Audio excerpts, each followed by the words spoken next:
안녕하세요. 라이프노트입니다. 투자 종목에는 많은 종목들이 있죠. 그 중에서도 많은 사람들이 제일 좋아하는 자산이 금이 아닐까 싶은데요. 그래서 오늘은 금이라는 주제를 한번 다시 갖고 와봤습니다.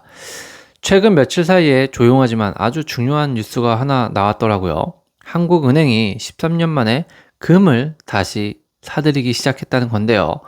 2014년 이후 단 한 번도 실물 금을 매입하지 않았던 한국은행이 갑자기 2026년 8월 국내 생산 금을 사들이는 새로운 매입 채널을 만들었습니다.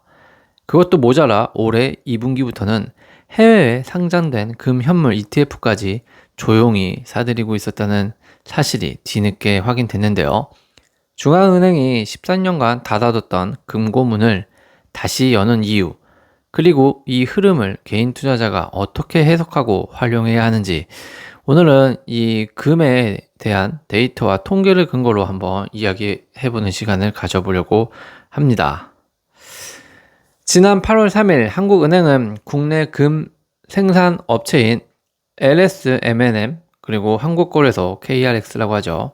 그리고 한국예탁결제원 KST와 협력 체계를 구축했다고 공식 발표했습니다. 핵심 구조는 이렇죠. 국내 생산업체가 원래 해외로 수출하려던 금 물량을 한국은행이 국제 시세를 기준으로 원화로 장외 매입했다는 겁니다. 매입한 금은 해외가 아니라 국내 금고에 보관하게 되죠. 여기에 더해 2026년 2분기부터는 해외 상장 금 현물 ETF도 소량 매수를 시작한 것으로 확인됐죠.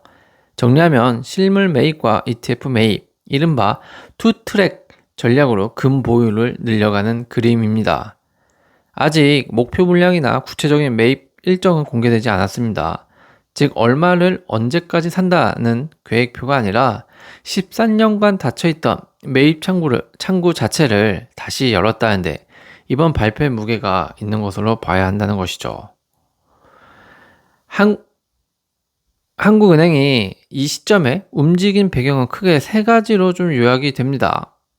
첫째, 지나치게 낮은 금 보유 비중인데요. 2025년 기준으로 한국은행의 금 보유량은 104.4톤이라고 합니다.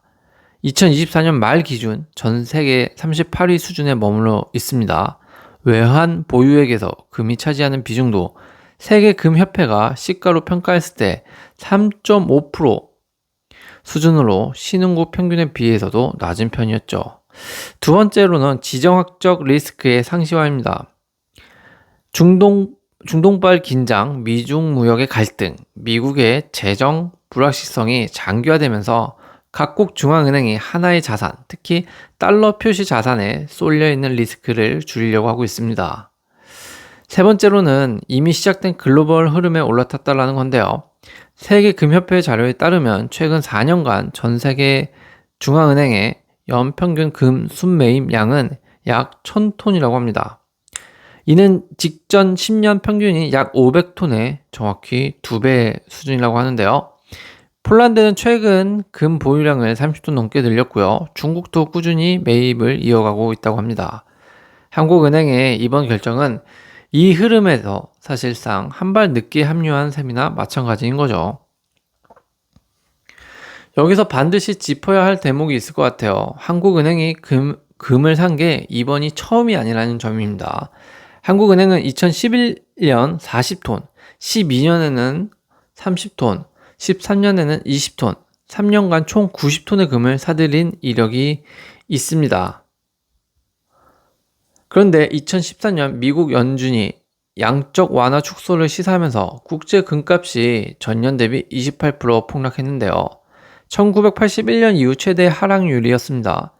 이후 한국은행은 금이 외환보유 자산으로서 수익성과 유동성에 한계가 있다고 판단해서 13년간 추가 매입을 중단한 겁니다.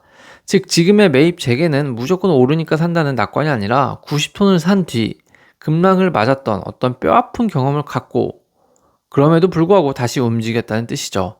그만큼 지금의 판단 근거가 과거보다 구조적이라는 해석이 가능한 겁니다.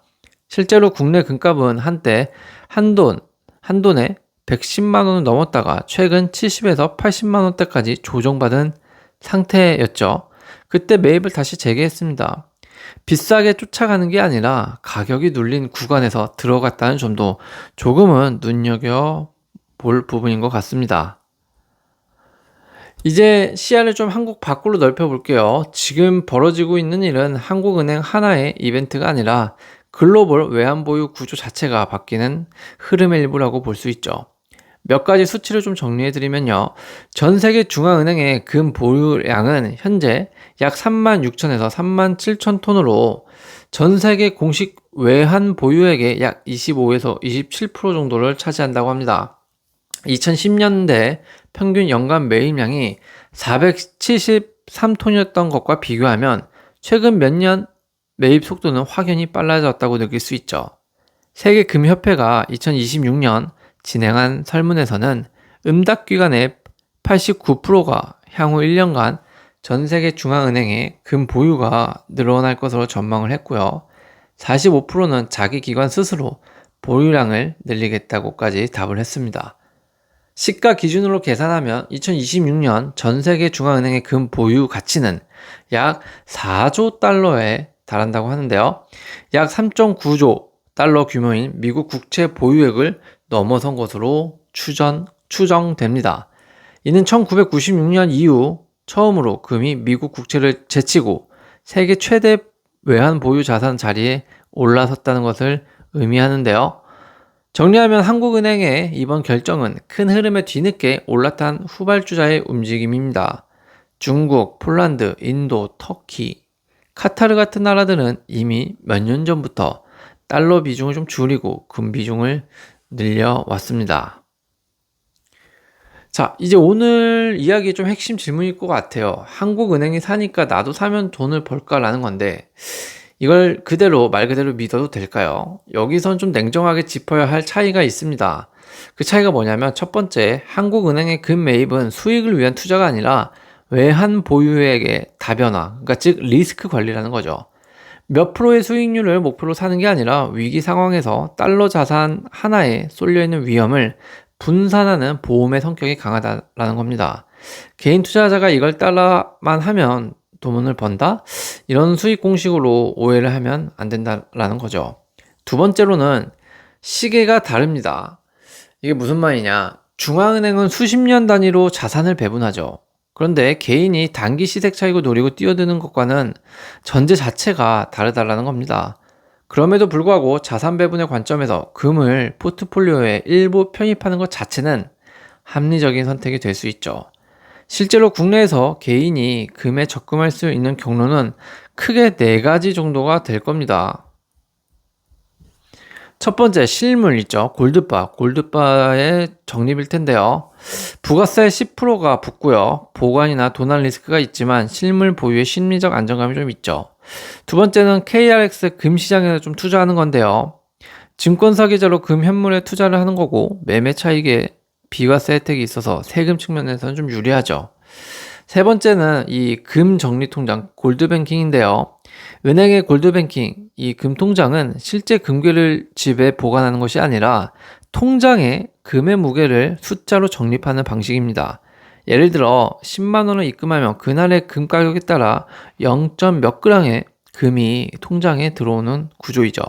KB 골드 투자 통장 같은 경우는 0.01g 단위로 거래가 할 수 있어서 좀 큰 돈 없이도 금 투자를 좀 시작할 수 있는 이점이 있습니다. 금 ETF, 네 번째로는 금 ETF인데요. 이건 너무 잘 알려져 있는 방식이죠. 금 관련 펀드에 투자를 하는 겁니다. 국내외 상장 ETF로 접근성이 좋지만 환율 변동과 좀 수수료를 고려해봐야 되는 상품인데요. 이게 금액이 커지면 꽤 비싸고요. 아까운 수수료가 들기 때문이죠. 여기서 우리가 균형을 좀 잘 잡아야 합니다. 금이 무조건 오르는 자산은 아니라는 것이죠. 그리고 금이 무조건 오르는 자산이었던 적은 없습니다.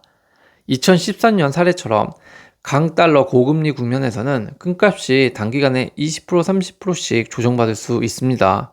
실제로 올해 초 사상 최고치를 찍은 뒤에도 이미 20% 넘게 눌린 상태이죠. 또한 금은 배당이나 이자를 주지 않는 자산이라서 보유기간이 길어질수록 기회비용을 함께 계산해 봐야 합니다. 환해지 여부에 따라서 원화 기준 수익률이 국제 금값과 다르게 움직일 수 있다는 점도 놓치면 안 됩니다. 즉, 한국은행도 사는데 오르지 않겠어 라는 단순한 논리보다는 전체 자산에서 금이 차지할 적정 비중을 정하고요.